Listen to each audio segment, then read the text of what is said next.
Queridos, vamos lá.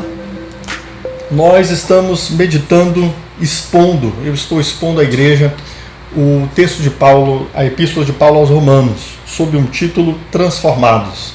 A Epístola de Paulo aos Romanos trata do Evangelho de Cristo e trata de uma forma densa, de uma forma profunda, do que o Evangelho é e de como o Evangelho age.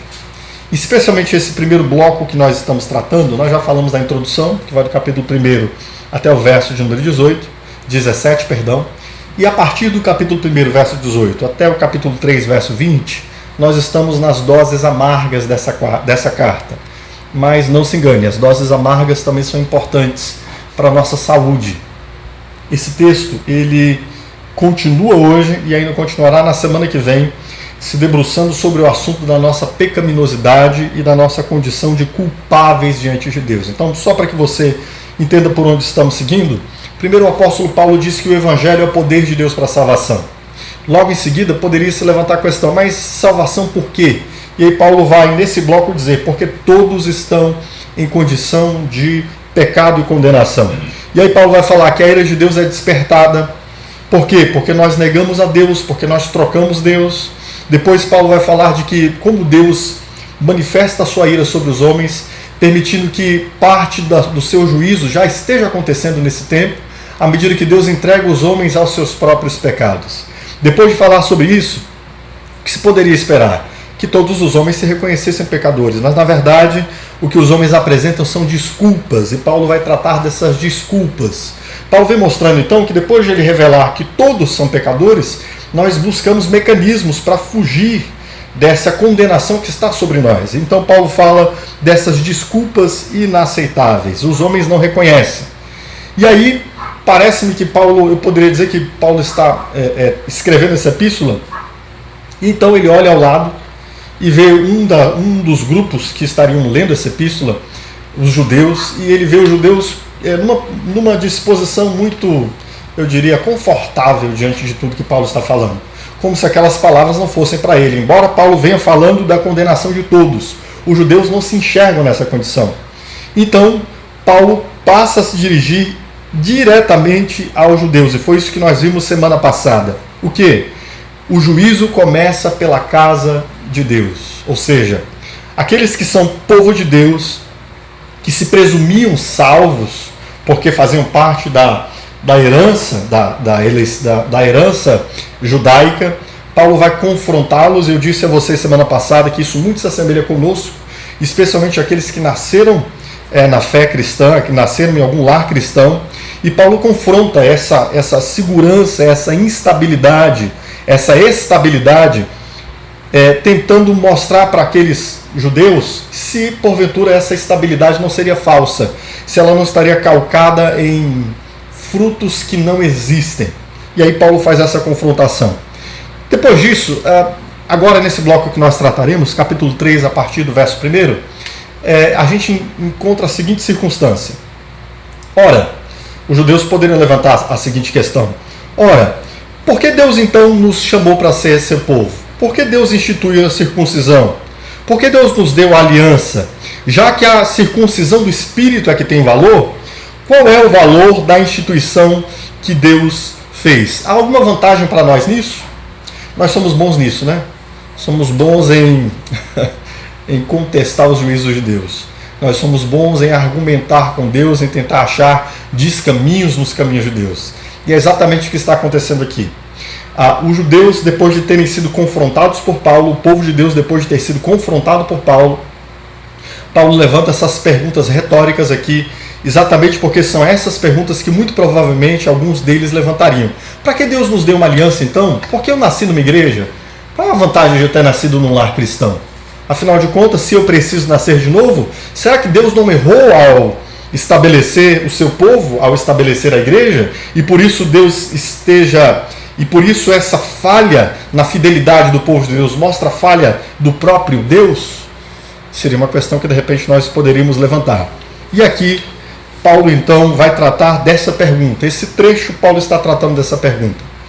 Nascidos na casa de Deus, há vantagem nisso? Há vantagem para aqueles que nasceram na casa de Deus, quer tenham sido judeus? quer sejamos nós hoje, que tenhamos nascido em lares cristãos, ou que de repente ingressamos em alguma igreja cristã em algum momento, já há muito tempo estamos nela, e não tenhamos participado de um novo nascimento e de uma conversão. Há alguma vantagem nisso, no fato de participarmos da igreja de Deus, ou de participarmos, ou dos judeus naquele tempo, de participarem como povo da aliança, dessa aliança de Deus com os judeus? É esse o assunto, e é à luz disso que eu gostaria que você abrisse os seus ouvidos para a leitura que nós faremos desse texto.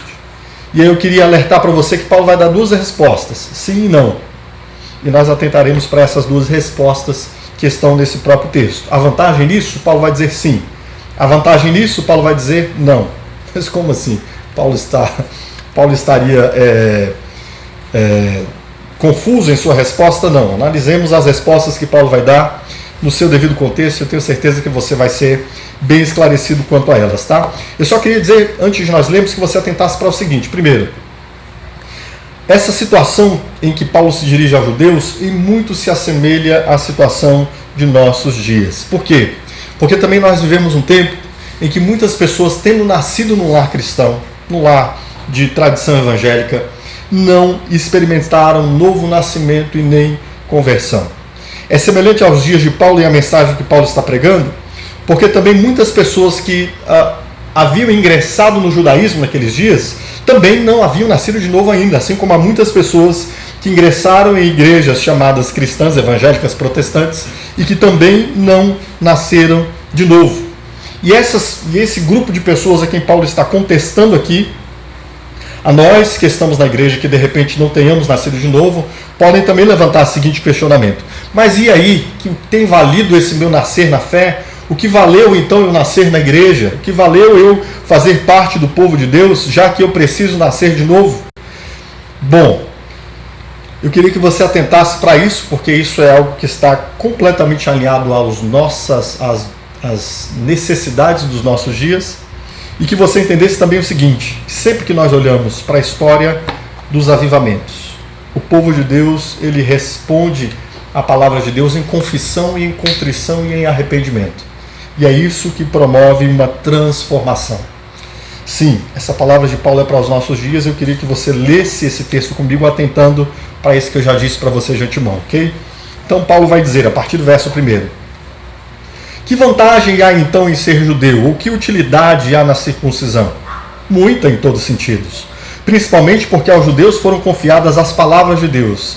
Que importa se alguns deles foram infiéis? A sua infidelidade anulará a fidelidade de Deus? De maneira nenhuma. Seja Deus verdadeiro e todo o homem mentiroso, como está escrito, para que sejas justificado nas tuas palavras e prevaleças.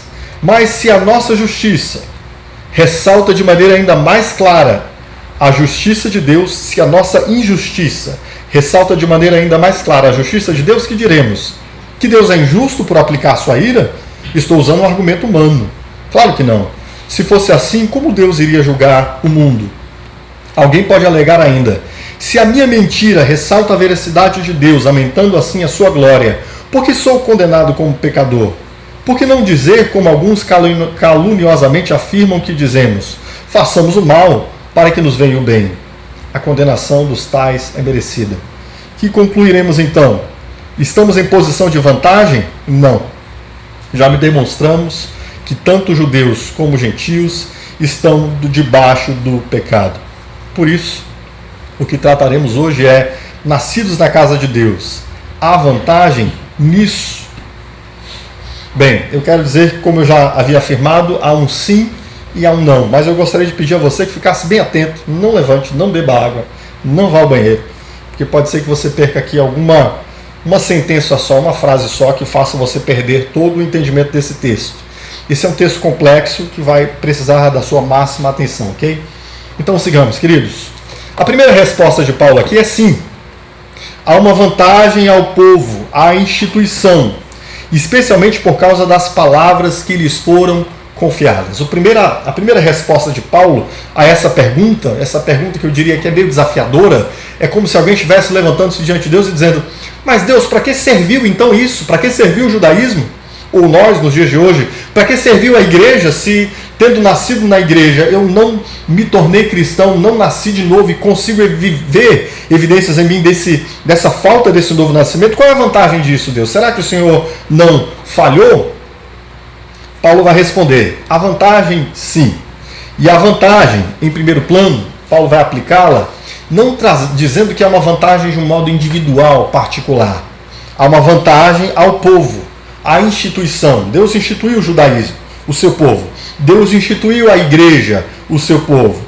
E a vantagem que há nesse ser pertencente à aglomeração, ainda que não judeu de fato, ainda que não nascido do Espírito ainda, porque é desses que Paulo está tratando. Paulo, no final do capítulo de número 2, ele vai dizer que o judeu não é aquele que é nascido da descendência de Abraão. O verdadeiro judeu não é aquele que foi circuncidado no corpo. Essa circuncisão foi feita no espírito.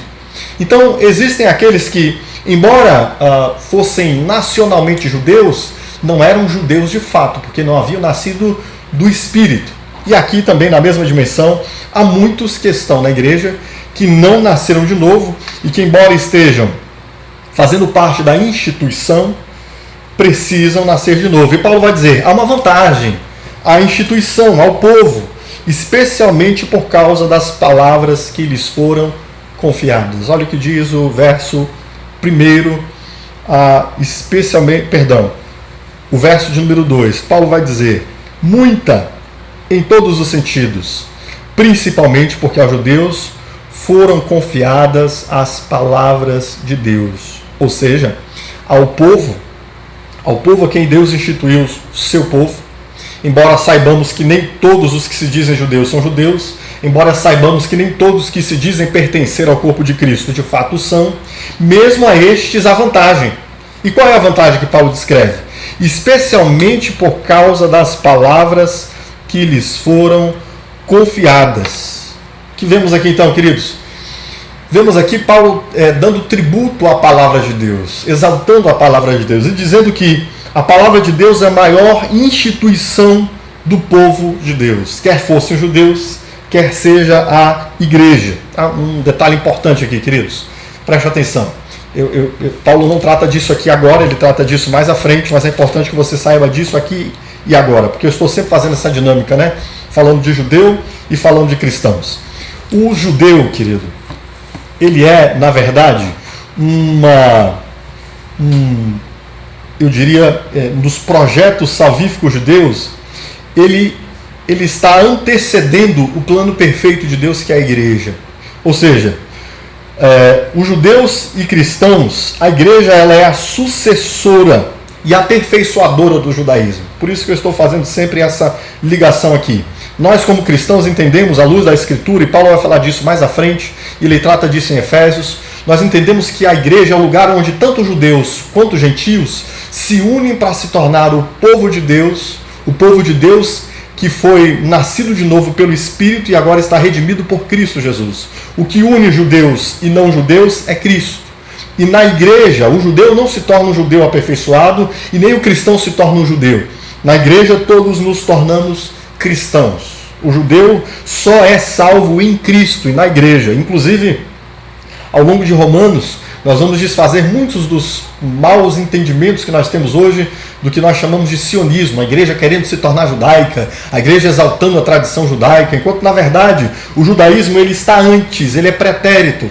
A fé cristã ela vem depois, ela é o aperfeiçoamento disso tudo. Cristo, ele é o Israel de Deus e nele nós nos tornamos seu povo. Mas aqui, para fins dessa comparação, Paulo está lidando com um grupo de judeus, está lidando com um grupo de gentios, exatamente para mostrar para esses irmãos que todos eles estão condenados e todos eles precisam vir a Cristo debaixo da sua cruz, ok? Mas levantemos então, voltemos ao que estávamos tratando. A palavra de Deus é o maior tesouro do povo de Deus. Ela foi o maior tesouro de Judá. Ela foi o maior tesouro dos israelitas. Ela também é o maior tesouro da igreja. Mas preste atenção. A palavra de Deus não é o maior tesouro da igreja porque ela assegura uma proteção coletiva dos que estão apenas fisicamente debaixo de um domo. Imagine que nós entendêssemos a igreja como um domo de proteção e que a palavra de Deus fosse esse domo e as pessoas estando ali apenas espacialmente dentro do domo fossem protegidas por causa dessa palavra. Seria como imaginar que alguém apenas por portar a Bíblia debaixo do braço, ele é um cristão, né? Eu sou um cristão, eu tenho a Bíblia, conheço a Bíblia, leio a Bíblia, entendo a Bíblia. Não, queridos. Não é nesse sentido que Paulo vai dizer que a palavra de Deus é o maior tesouro. Ela é o maior tesouro, queridos, porque ela é um instrumento de Deus para produzir transformação. O que os homens precisam, tanto judeus quanto gregos? O que os homens precisam, os perdidos de ontem e os perdidos de hoje? Precisam de transformação, um novo nascimento. E ela produz esse novo nascimento naqueles que a ouvem. Por isso, a palavra de Deus é o maior tesouro. E por isso a palavra de Deus foi dada ao povo de Deus como a mais importante ferramenta e a maior vantagem deste povo. Por quê? Porque ela produz transformação. E como ela faz isso, queridos? Ela não faz isso, e aqui Paulo está tratando exatamente dessa honra, dessa vanglória, né? De alguns judeus de baterem no peito e dizer: nós somos o povo de Deus, nós temos a lei de Deus e por isso nós temos a vantagem diante do quadro do mundo. E Paulo está dizendo: de modo nenhum. Essa vantagem não é a vantagem pessoal. A vantagem que vocês têm é porque vocês têm o privilégio de ouvir a palavra de Deus. Mas esse ouvir a palavra de Deus, não se engane, é ouvir para ser transformado por ela, não para acomodar ela como se ela fosse um bichinho de estimação seu, que você próprio a domina e faz dela o que você quer, à sua própria vontade, como se ela estivesse à sua disposição, ao invés de você estar à disposição dela, como se ela estivesse ao seu serviço, antes de ela própria ser transformadora de você. E como a palavra de Deus faz essa transformação? Ela faz essa transformação, em primeiro lugar, revelando o nosso pecado. Em Gênesis 3:10, nós temos um episódio muito interessante, quando Adão, ele diz: ouvi a tua voz soar no jardim e temi, porque estava nu e escondi-me. Qual era a situação de Adão antes de dizer essa frase?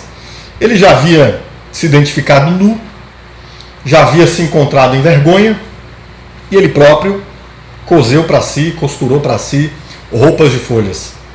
Mas quando ele ouve, e provavelmente depois que ele teceu essa roupa de folhas, ele pensou: bem, talvez assim dê para encontrar Deus. Já fiz o que eu tinha de fazer, vou conseguir bater um papo com Deus quando ele chegar aqui. Estou bem, Eva, estou legal, tudo cobertinho. Eva falou: beleza, Adão, está tudo coberto. E eu estou bem. Adão deve ter dito: não, você está bem coberto, vai dar para a gente conversar com Deus quando ele vier. Mas o que diz a palavra de Deus? Ele diz: ouvi a tua voz soar no jardim e temi, porque eu estava nu e escondi-me. É isso que a palavra de Deus faz, queridos. Ela revela que as nossas tentativas de cobrir a nós mesmos são completamente inúteis. A palavra de Deus nos mostra, não comparando-nos uns aos outros, como se as nossas folhas e a nossa visão, se as folhas que nós nos cobrimos e a nossa visão fosse o bastante para nós identificarmos a nossa justiça. Mas a palavra de Deus nos revela um Deus que manifesta a sua glória e que a luz da sua glória é que nós nos encontramos pecadores. Por isso que há uma vantagem. Porque se você nasceu em um lar cristão, assim como o judeu que havia nascido num lar judaico, ele estava em constante confrontação diante da palavra de Deus. E a vantagem é que ele estava diante de um Deus que estava revelando a ele o seu pecado. A palavra de Deus no Antigo Testamento, no Novo Testamento, vem de muitas e diversas maneiras nos confrontando para que nós entendamos-nos pecadores. Por isso, na igreja, qual é a vantagem de nascer na igreja? Qual é a vantagem de vir à igreja, ainda que eu não tenha nascido de novo ainda? A vantagem é que na igreja somos conduzidos a olhar para a nossa incapacidade e pecaminosidade, para que nós entendamos que somos incapazes de salvar-nos a nós mesmos. Por isso a palavra de Deus é o maior tesouro, porque essa é uma das principais funções da palavra de Deus. Olhe para o judeu, por exemplo, lendo o Antigo Testamento, vendo a história do seu próprio povo, falhando tantas vezes, errando tantas vezes, transgredindo tantas vezes, ele poderia identificar, então, que um pecador como ele eram todos aqueles que viveram antes dele, embora pudessem estar sendo chamados para serem participantes da aliança. Ele deveria identificar que ele tinha um coração de pedra e ele precisava de um coração de carne. Ele deveria entender que ele havia quebrado as leis de Deus e por isso estava sob maldição e assim precisaria de salvação. Por isso, a palavra de Deus é uma vantagem daqueles que estão achegados ao povo de Deus. Por que mais a palavra de Deus é uma vantagem? Porque as palavras de Deus apontam para Cristo. Toda a dinâmica do texto bíblico, quer do Antigo Testamento, quer do Novo Testamento, aponta para Cristo. Em Lucas 24, 27, o Senhor Jesus, estando ali conversando com os discípulos no caminho de Emaús, ele vai dizer que, começando por Moisés e por todos os profetas, explicava-lhes o que dele se achava em todas as Escrituras. Ou seja, toda a Escritura, mesmo apenas no Antigo Testamento, estando Paulo aqui se dirigindo aos judeus, seria o bastante para sinalizar ao judeu de que ele precisaria da redenção vinda por um Salvador. A Escritura já testificava há muito, apontava há muito, que era necessário que Deus intervisse para a salvação dos homens. Desde os primeiros textos da Escritura Sagrada, ouvimos falar de um que seria levantado da descendência da mulher para então quebrar, pisar na cabeça da serpente, ser ferido pela serpente e assim trazer salvação. Ou seja, a Escritura, como maior tesouro da palavra de Deus, é uma vantagem, porque aqueles que estão na igreja, aqueles que nascem na igreja, aqueles que se achegam à igreja, ainda que não tenham nascido de novo, começam a ouvir falar de Jesus. E esse começar a ouvir falar de Jesus é o que a gente espera, né? Que toda pregação da igreja seja cristocêntrica, que toda pregação da igreja aponte para Cristo, fale de Cristo, revele a Cristo, o único Salvador. Nessa dinâmica, a igreja é conduzida a olhar para o Salvador através de toda a palavra de Deus. Por isso há uma vantagem. Aqueles que nascem no lar cristão estão constantemente ouvindo falar de Cristo, estão constantemente sendo dirigidos a Cristo, estão constantemente ouvindo falar do Salvador, e isso é uma vantagem. E qual seria a terceira e última vantagem? A terceira e última vantagem, baseada ainda na palavra de Deus, seu maior tesouro para a igreja, é que a fé vem pelo ouvir a palavra de Deus. Romanos 10, 17. De sorte que a fé é pelo ouvir, e o ouvir pela palavra de Deus. Como alguém pode vir a nascer de novo, queridos? Por que é importante e por que é rica a oportunidade de alguém ter nascido num lar cristão, ter nascido em uma igreja, participado de uma igreja? Isso é importante porque a palavra de Deus é o maior tesouro da igreja. E só pela palavra de Deus nós podemos crer em Cristo como Salvador. É a palavra de Deus que produz a fé em nós. Por isso, ela é um tesouro. Entende? Então preste atenção. O que Paulo está dizendo até aqui? Paulo está dizendo, não, a vantagem não está no fato de você ter nascido judeu, de você ter nascido em uma igreja, e isso ter dado a você um carimbo, uma chancela, uma autenticação, dizendo, você nasceu aqui, então você tem direito à vida eterna de nascimento. E o sanguíneo, direito de sangue, né? Como vemos em algum campo do direito, especialmente o direito de nacionalidade, né? E o sanguíneo, direito de sangue, ou direito de território. Não existe isso na fé cristã. Não existe nem direito de sangue, porque você nasceu de uma família cristã, e nem existe direito de território, porque você ambienta onde o povo de Deus está ambientado. Se você não nascer de novo, de nada terá valido. Mas você pergunta, e qual é a vantagem? Paulo diz, há uma vantagem aqui. Você está exposto à palavra de Deus. E a palavra de Deus quem te revela pecador, a palavra de Deus que revela Cristo Salvador, e a palavra de Deus que produz fé para que você creia e se arrependa. Mas aí Paulo vai fazer algumas digressões aqui. O que são digressões? Ele vai tratar de algumas questões que alguém possa levantar, que não são exatamente sobre a vantagem, mas que estão ligadas à questão da vantagem. Diante daquilo que Paulo disse, que a vantagem é apenas o fato, apenas e a mais importante, né? o fato de a igreja ter a palavra de Deus e pela palavra de Deus nós podemos chegar à compreensão de pecado, ao entendimento de que Cristo é o Salvador e isso nos levar a termos fé. Então alguns poderiam questionar: ora, Deus não teria falhado, já que vemos falhas dentre os judeus, já que vemos falhas dentre as igrejas? E Paulo responde: de maneira nenhuma. Que importa se alguns deles forem fiéis? A sua fidelidade anulará a fidelidade de Deus? De maneira nenhuma.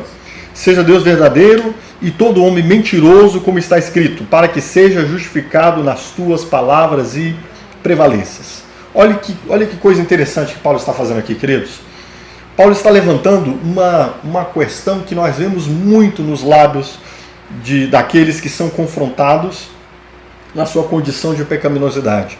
Quer sejam cristãos, pessoas que ditas cristãs, tenham nascido em lares cristãos e ainda não tenham nascido de novo e se veem confrontados com essa pregação de Paulo, dizendo que precisam nascer de novo. Quer sejam pessoas que olham para a igreja e veem infidelidade em igrejas e assim observem a falha de alguns. E Paulo levanta exatamente essa questão e diz: o que o infiel deve fazer não é apontar para os outros infiéis e dizer que Deus errou. Essa é a questão fundamental aqui. Nós vemos muitas vezes o infiel dizendo: o juízo de Deus não seria justo, visto que há muitas pessoas que erram também. Olhe para a igreja, veja quantos erros há na igreja. Mas Paulo ressalta aqui, primeiro, que não são todos infiéis, e sim alguns infiéis. Ou seja, nós sabemos que mesmo dentre os judeus, Deus preservou um povo, um remanescente fiel. É assim usada a linguagem do Antigo Testamento. Um povo que remanesceu fiel. Quando Elias está questionando, dizendo que apenas restou ele, que não havia se dobrado a Baal, Deus diz que havia mais 7.000 que não haviam curvado o seu joelho. E sim, qualquer pessoa consegue olhar para a igreja de Deus, ainda que identifiquemos que há igrejas pervertidas e há cristãos, pessoas que se dizem cristãos pervertidos. Nós sabemos que há igreja com I minúsculo, as igrejas que nós identificamos e podemos ver, nem todas elas corresponderão ao ideal do Evangelho. E pelo contrário, algumas que serão profundamente infiéis. Contudo, o que a Escritura trata aqui, em primeiro plano, é o seguinte: primeiro, sempre haverá um remanescente fiel. Sempre haverá uma igreja de Deus, ou seja, alguns que não terão se curvado aos pecados e à corrente desse mundo. E aqueles que sabem olhar e identificar tanto igrejas com I minúsculo, quanto pessoas que se dizem cristãs ou evangélicas ou protestantes, que são infiéis, ela também poderá olhar para outros e saber que há igrejas fiéis e há cristãos fiéis. Sim, essa desculpa de apontar para outros e de dizer que quem sabe Deus tem errado e a igreja já não cumpra mais o seu propósito, isto não é o caminho. Paulo vai dizer aqui que o que o homem precisa fazer é arrepender-se dos seus próprios erros. Não é medir-se pelos demais e, medindo-se pelos demais, chegar-se diante de Deus apontando uma justificativa. Ele usa o Salmo 51, verso 4, a parte B. E esse salmo aqui, ele é, sobretudo, um salmo de confissão. E na parte A desse versículo, o salmista diz: contra ti somente pequei e fiz o que é aos teus olhos mal. Por isso é que ele vai dizer que, na citação que Paulo diz, para que seja justificado nas tuas palavras e prevaleças. Ou seja, a disposição do homem, depois de ter identificado que, sim, alguns judeus falharam, sim, algumas igrejas também falharam, sim, há pessoas que se dizem cristãos que têm sido infiéis. Isso não é argumento bastante para dizer que Deus falhou, porque a igreja de Deus, o povo de Deus, separado para ele mesmo, aqueles que foram nascidos de novo, que podem ser contados entre aqueles que estão sendo preservados por Deus, sempre haverá destes no mundo. Certo? Por isso é que a postura não pode, não deve ser essa. Por isso é que Deus foi fiel e cumpriu o seu propósito. Por exemplo, no judaísmo, No caso do judaísmo, Deus permaneceu fiel. Por quê? Porque embora muitos judeus tenham falhado, o verdadeiro Israel de Deus, que é Cristo, ele cumpriu perfeitamente o plano da salvação. E a salvação veio dos judeus, como diz João capítulo 4. No caso da igreja, queridos, Deus permanece fiel também. Por quê? Porque Cristo veio salvar a sua igreja. Em Efésios 5:23, o texto bíblico nos diz que ele veio salvar a sua igreja. Em Atos 2:47, que Deus acrescenta à igreja aqueles que serão salvos. Portanto, um parêntese importante aqui, vemos pessoas nos nossos dias que são muito desacreditadas da igreja. Mas deixa eu te dizer uma coisa, querido. A igreja é projeto de Deus, é propósito de Deus, é plano de Deus. A infidelidade de alguns não aponta que Deus tenha falhado. Pelo contrário, isso já havia sido predito. O Senhor já havia dito que isso aconteceria. Contudo, a palavra de Deus, que é o tesouro da igreja, ela ainda continua sustentando igrejas vivas e cristãos que nasceram de novo. Existe uma diferença entre aquilo que nós vemos e aquilo que de fato é. Realmente olharemos para alguns ajuntamentos que se chamam de igreja, mas que na verdade não terão nenhuma evidência de que de fato são povo de Deus. Assim como do judaísmo identificamos que muitos falharam. Contudo, ainda há muitas igrejas fiéis. E não se engane, nós não seremos julgados pelo que nós identificamos de fidelidade ou infidelidade em igrejas X ou igreja Y. Nós seremos julgados pela palavra de Deus. É essa a afirmação de Paulo aqui. E aí, alguém poderia levantar também a seguinte questão paralela. Mas se Deus vai fazer juízo até contra aqueles que se diziam seu povo, e se na aplicação do seu juízo Deus é glorificado, por que eu deveria ser condenado? Alguém está razoando aqui, né? Ainda tentando se defender, ainda na defensiva. Ora, se Deus, ele próprio, vai fazer justiça até contra aqueles que se diziam seu povo, e isso vai manifestar mais ainda a sua glória, e se nessa manifestação da sua glória, se ele é glorificado por causa da minha falta, eu que, embora fizesse parte do seu povo, não tenha nascido de novo, por que eu deveria ser condenado já que Deus é glorificado? É o que Paulo vai tratar aqui a partir do verso 5, quando ele diz: mas se a nossa injustiça ressalta de maneira mais clara a justiça de Deus, que diremos? Que Deus é injusto por aplicar a sua ira? E aí no verso 7 ele vai dizer: alguém pode alegar ainda, se a minha mentira ressalta a veracidade de Deus, aumentando assim a sua glória, por que sou condenado como pecador? Por que não dizer como alguns caluniosamente afirmam que dizemos, façamos o mal para que venha o bem?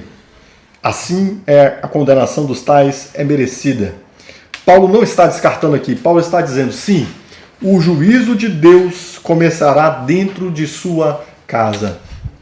Deus começará a fazer o juízo dentro da sua casa, dentro da esfera onde estão aqueles que se dizem seu povo, aqueles que mais tiveram oportunidade de ouvir-lhes as palavras, serão também os primeiros a serem julgados, aqueles que não tiverem nascido de novo, embora tenham ouvido frequentemente a palavra de Deus, embora estejam na esfera do povo de Deus, sim, serão os primeiros a serem julgados. E isso manifestará mais ainda a glória de Deus, porque veremos um Deus que não é parcial no seu juízo. Um Deus que faz juízo a todos quantos não se convertem, não se arrependem e não creem. Mas, preste atenção, Paulo vai dizer: Deus se mostrará mais glorioso ao julgar a impiedade daqueles que, devendo responder a sua palavra, permanecem duros de coração e não creem nele. Em Lucas 17, 1-2, o Senhor Jesus vai dizer que é impossível que não venham escândalos, mas ai daqueles por quem vem o escândalo. Melhor seria que atasse, amarrasse uma pedra de moinho no pescoço e se lançasse no mar, do que fazer tropeçar a um desses pequeninos. Ou seja, a palavra de Deus não ignora, o Senhor Jesus não ignora que haveria escândalos promovidos, e obviamente por aqueles que deveriam dar testemunho da fé, por se dizerem fazer parte da esfera do povo de Deus. Mas Deus será glorificado exatamente porque nestes mesmos ele manifestará o seu juízo sem parcialidade. Mas essa manifestação da glória de Deus em sua justiça punitiva desculpa alguém? O fato de Deus punir até mesmo aqueles que se diziam seu povo, embora não tivessem nascido de novo, isso desculpa alguém? Ora, se Deus vai punir até seu povo, então aqueles que se dizem seu povo não, né, queridos? Aqueles que se dizem seu povo. Ora, se Deus vai punir até estes que tinham uma aparência de piedade, isso não nos desculparia, já que nós estamos aí na mesma medida de pecado? Não, de modo nenhum, é o que o apóstolo Paulo vai dizer. Primeiro porque a intenção dos perversos em seus pecados não é a glória de Deus. Teria pessoas que poderiam dizer, como Paulo disse, né? Ora, se Deus é glorificado porque eu sou julgado, ele mostra a sua justiça, por que eu deveria então ser punido, já que Deus é glorificado, se eu vou ser julgado, no meu juízo? Paulo vai dizer, não, mas preste atenção para a intenção do seu coração. A intenção do seu coração, na sua dureza, quando você não se arrependeu e não creu, a sua intenção não era a glória de Deus. O fato de que Deus vai manifestar a sua glória, tanto na salvação daqueles que creem, quanto na condenação dos que não creem, não quer dizer que por isso Deus deveria liberar de condenação os que não creem, porque Deus é glorificado. Afinal de contas, aqueles que não creem não fazem isso para a glória de Deus, fazem isso por dureza de coração, fazem isso por impenitência, fazem isso pelo amor aos prazeres desse mundo. Por isso é que não é esse raciocínio, eu diria até atabalhoado, atarrachado. Parece uma soma de 2 mais 2 que dá 5. Né? É uma tentativa esdrúxula de tentar argumentar com Deus. Por isso Paulo diz não.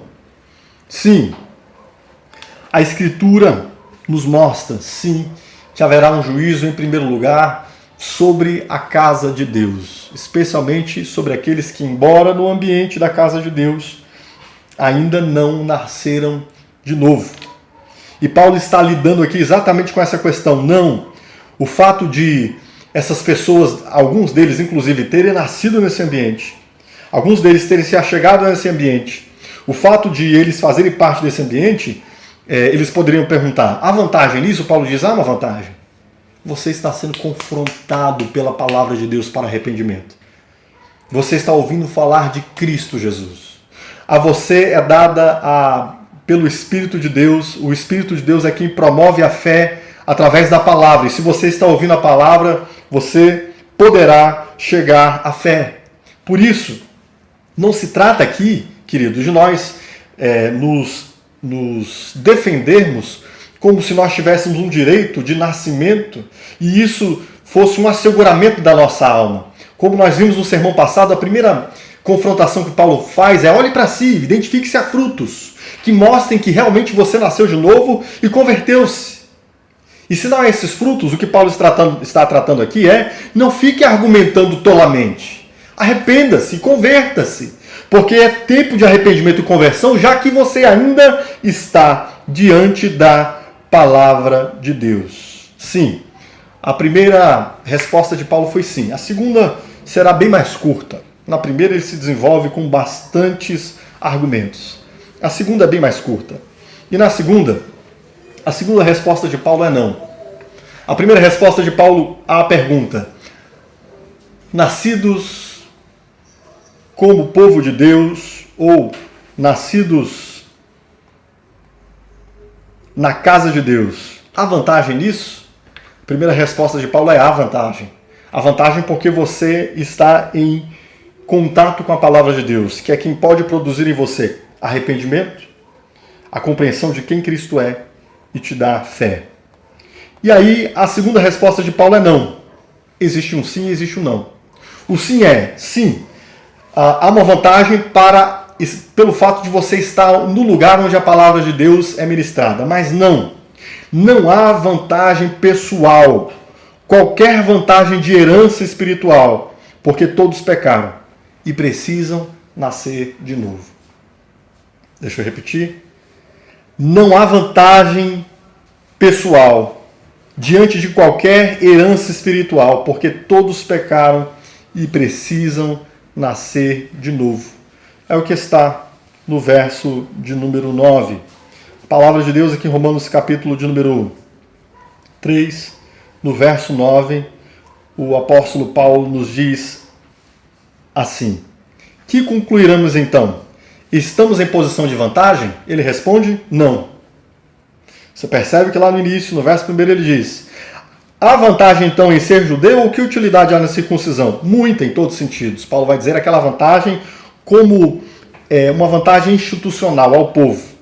Mas aqui no verso de número 9, tratando da vantagem pessoal, ele pergunta: que concluiremos então? Estamos em posição de vantagem? Paulo diz: não. Não em que sentido? Já demonstramos que tanto judeus quanto gentios estão debaixo do pecado.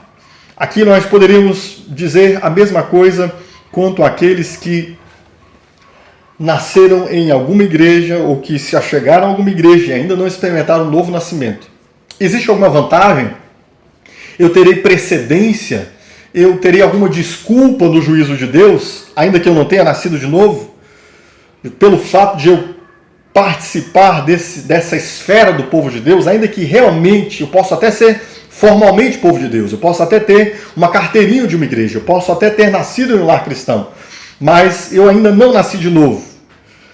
E há alguma vantagem aqui nisso? Paulo vai dizer: pessoalmente, não há qualquer vantagem. Por quê? Porque todos pecaram, queridos. Não há qualquer vantagem.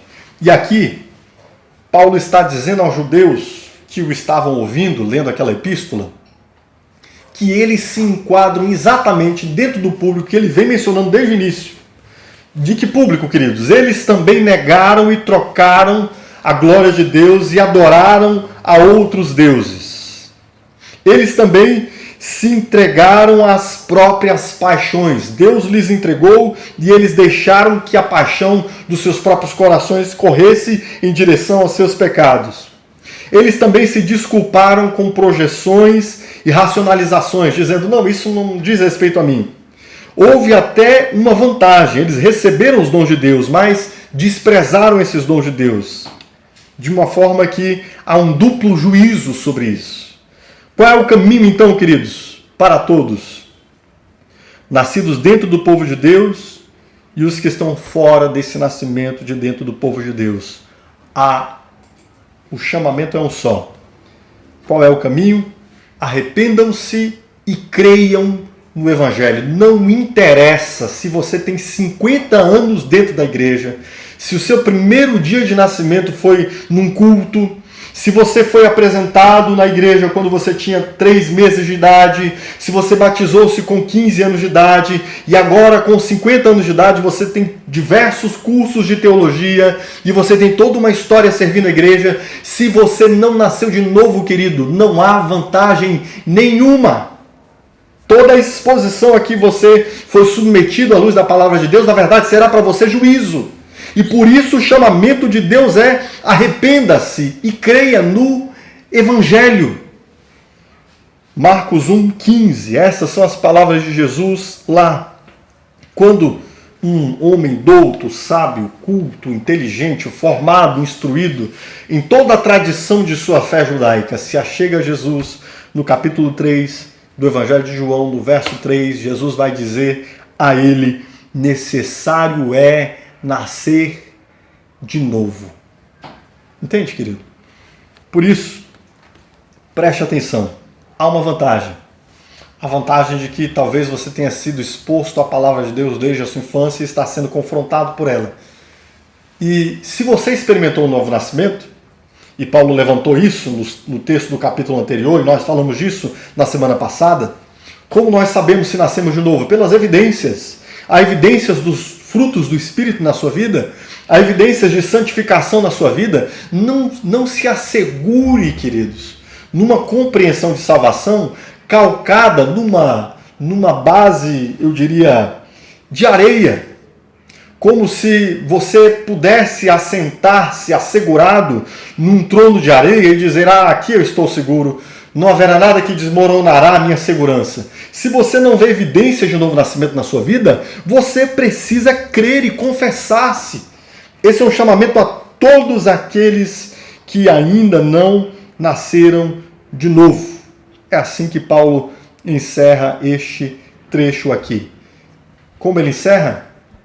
Todos estão debaixo de condenação. Todos quantos ainda não se entenderam completamente pecadores, completamente incapazes, que ainda não confessaram a Cristo Jesus, entregaram a Ele a sua vida, que ainda tem deuses nos tronos da sua alma, que mesmo estando há muito tempo na igreja, a evidência do comportamento não demonstra um novo nascimento. Meu irmão, pelo amor de Deus, não se assegure em vãs expectativas. É um chamamento duro esse que Paulo faz, é agudo, assim como foram as palavras de Jesus aos fariseus, mas essa confrontação precisa ser feita para que nós entendamos que todos precisam crer, arrepender-se e nascer de novo. Findando então, eu quero levantar algumas questões importantes aqui. Primeiro, embora algumas igrejas, assim como o judaísmo, tenham falhado ao longo da história, Deus nunca falhou no seu propósito de salvar através da igreja. Sim, vemos muitas igrejas ao longo da história, e mesmo nos nossos dias, igrejas e pessoas que se dizem cristãs, inclusive como vimos no texto do trecho passado, do capítulo 2, o apóstolo Paulo chega a dizer que o nome de Deus tem sido blasfemado no meio dos povos por causa destas pessoas que têm uma experiência de fé rasa, que não nasceram de novo, mas que, vivendo uma vida torta, vivem dentro da comunidade dos fiéis. Sim, sabemos que, embora muitos tenham falhado, sabemos que, embora muitas igrejas também tenham falhado, Deus tem preservado o seu povo e Deus tem salvado através da igreja. Existe uma diferença entre igrejas e a igreja. A igreja de Deus é o povo de Deus de todos os tempos, que está reunido em todas as congregações que podem chamá-lo pelo nome, mas que nasceram de novo. Os santos do passado, os santos do presente, dos santos que haverão ainda. O povo por quem Cristo morreu, estes que nasceram de novo, quer tenham nascido num lar cristão, quer não tenham nascido num lar cristão, mas que experimentaram em algum momento este novo nascimento, que em algum momento creram e confessaram-se, e que em algum momento depuseram os deuses de sua vida para ter apenas o Senhor Deus como seu Deus. Estes que são a igreja de Deus, nunca falhou do seu propósito de salvar. Deus continua salvando através da igreja.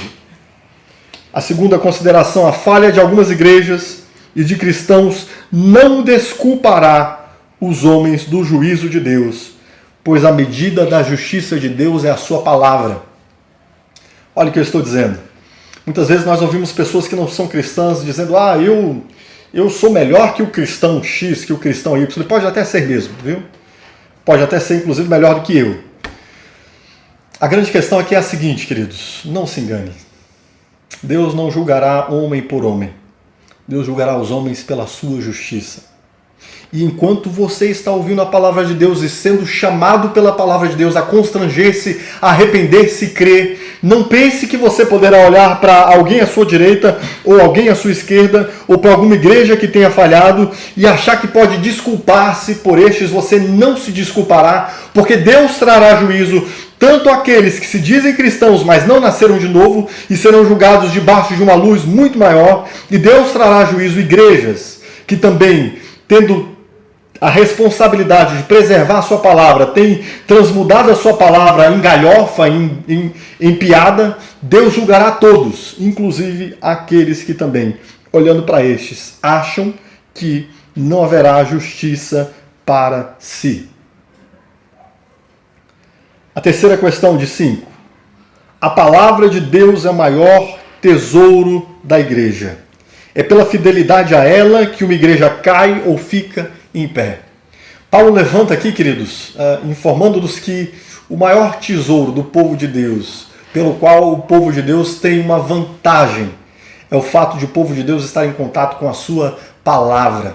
Sim, queridos, a palavra de Deus, ela sempre nos revelará os nossos pecados. Quando nós estivermos diante da palavra de Deus, estivermos sendo sujeitados à palavra de Deus, a luz da vida de Deus se manifestará sobre nós, as sombras nas quais nós nos escondemos se desfarão e nós nos perceberemos como somos diante de Deus. E por isso é que a palavra de Deus é o maior tesouro da igreja. Quando a igreja está sendo fiel à palavra de Deus, essa fidelidade à palavra de Deus permitirá que tanto cada cristão da igreja vá se reconhecendo um pecador diante de Deus e salvo apenas por Cristo Jesus, quanto que a própria igreja permaneça firme e fiel, tanto na sua vida comunitária, quanto na sua demonstração àqueles que lhe cercam. Oxalá o Senhor nos permita que nós estejamos nos achegando dia a dia à sua palavra, para que essa transformação contínua aconteça em nós, a fim de que seja testificado que a palavra de Deus é viva e fiel em nós. A quarta consideração de 5. Todo aquele que nasceu em um lar cristão foi abençoado pelo privilégio do contato com a palavra de Deus, mas também nasceu pecador, caído em Adão, e por isso precisa nascer de novo. Certo, querido? Atente para isso, por favor, com todo o carinho do seu coração. Se você nasceu em um lar cristão, isso foi um privilégio, é uma bênção para você, porque você tem contato com a palavra de Deus desde que você nasceu. Mas deixa eu lhe dizer uma coisa, você também nasceu pecador, caído em Adão, assim como eu, que não tive o privilégio de nascer em um lar cristão. Aqui estamos todos nivelados. E por isso aqui, todos precisam nascer de novo. Entende, amado? Não basta uma experiência religiosa, não basta uma experiência de tradições, não bastam conhecimentos teológicos, não basta um asseguramento institucional, uma carteirinha de membro. Não, você precisa de uma experiência com Cristo. Você precisa se ver um pecador diante de Cristo.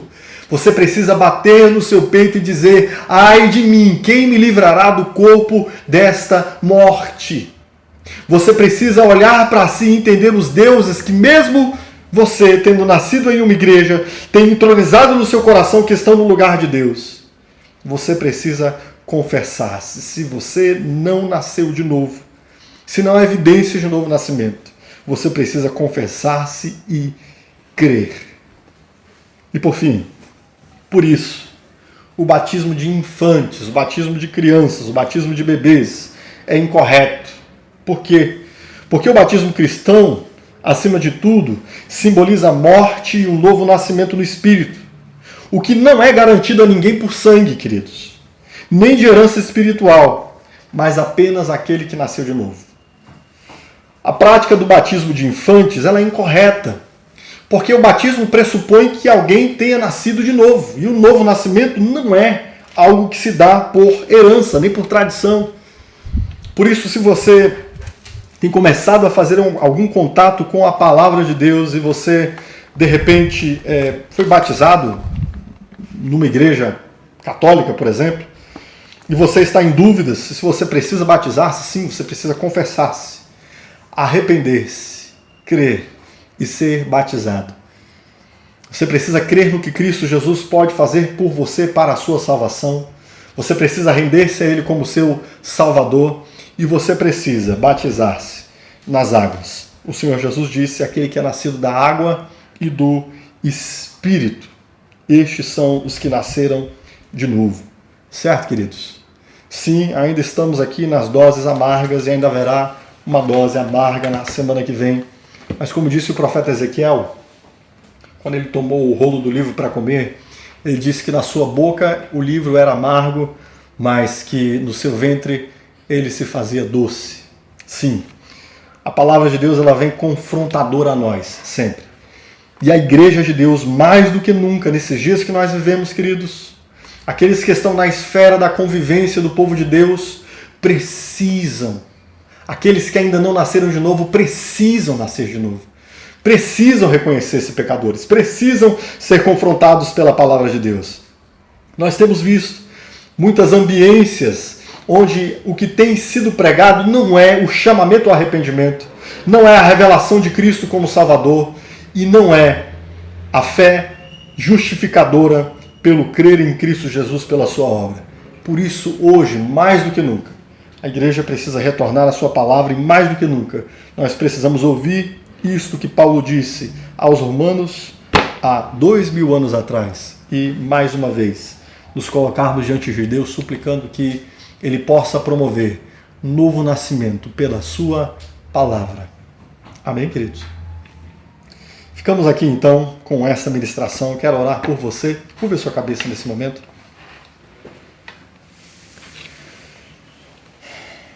Senhor Deus e Pai, Tua palavra não nos deixa equivocados, Senhor. Ela nos conclama a que nós olhemos para nós mesmos, identifiquemos se nós que estamos acostumados com a ambiência da fé, se realmente nós tivemos uma experiência de um novo nascimento. A Tua palavra conclama aqueles que nasceram na ambiência da fé. A Tua palavra conclama aqueles que estão há muito tempo e que talvez não tenham passado por uma experiência de novo nascimento. Tenham se achegado à igreja por muitos outros motivos, menos por confissão, arrependimento e confiança em Cristo. Se hoje há dentre aqueles que estão nos ouvindo, aqueles que não se achegaram à igreja por confissão, arrependimento e confiança em Cristo, que o Senhor possa constranger-nos, Senhor, pela Tua palavra. Que o Senhor nos chame ao arrependimento. Que nós possamos vir diante de Ti respondendo, Senhor, com aquilo que o Senhor mesmo nos constrange. A fim de que nós não fiquemos arranjando argumentos, a fim de que nós não fiquemos tentando nos esconder, mas que nós nos coloquemos nus diante do Senhor e da Tua palavra e confessemos, sim, somos pecadores, incapazes de salvar a nós mesmos, sim. Se nós nos assegurarmos nas nossas tradições, estaremos perdidos, sim. Precisamos de Cristo Jesus para a nossa salvação. Que hoje o Teu Santo Espírito venha sobre todos quantos estão ouvindo essa palavra e o Teu Santo Espírito possa desvendar o pecado, o Salvador e a fé. É o que eu te suplico, em nome de Jesus. Amém.